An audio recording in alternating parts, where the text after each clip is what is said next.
The Great Abu Simbel Temple. Deep within the heart of Upper Egypt lies Abu Simbel, a profound testament to ancient spirituality, architectural prowess, and the indomitable will of a pharaoh. The story of these rock-cut temples transcends mere stone. It speaks of divinity, human ambition, and the eternal quest for immortality.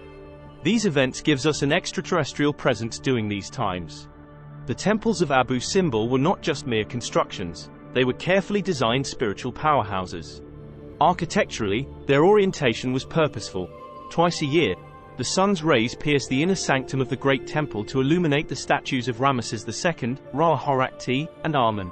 Notably, the statue of Ptah, the god of darkness, remains in the shadow, a sophisticated design choice that embodies the interplay of light and dark, both literally and metaphorically. This phenomenon, called the Sun Festival, isn't just an astronomical event, it's a spiritual communion. On these 2 days, the boundary between the divine and earthly realms blurs, and one can feel the potent energies that the ancient Egyptians so deeply revered.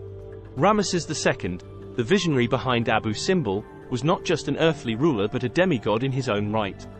His choice to immortalize himself next to deities in the innermost sanctuary was a bold statement, a proclamation of his divine connection and eternal legacy. But it wasn't hubris alone that drove Ramesses. His reign was one of unparalleled prosperity, stability, and expansion. To the average Egyptian, he was a god-king, the earthly embodiment of the divine. Inside the temple, the Battle of Kadesh isn't merely depicted as a historical event. It's a narrative of Ramesses' divine intervention. The inscriptions and reliefs portray him as a hero favored by the gods, especially Amun, who granted him victory against the Hittites.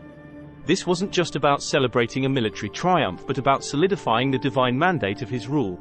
Adjacent to the great temple stands the Temple of Nefertari, dedicated to Hathor, the goddess of love, beauty, and music. Unlike other temples of the time, this one celebrates the great royal wife with an unprecedented grandeur. Nefertari, depicted as tall as the pharaoh, signifies her importance in Ramesses' life and reign. This temple isn't just a testament to love, but an affirmation of the divine feminine, a crucial balance to the prevailing male-centric spirituality. The relocation of Abu Simbel in the 1960s, to save it from the rising waters of Lake Nasser, is a modern chapter in its spiritual saga. This monumental effort wasn't just an engineering marvel but an act of reverence to our shared human heritage.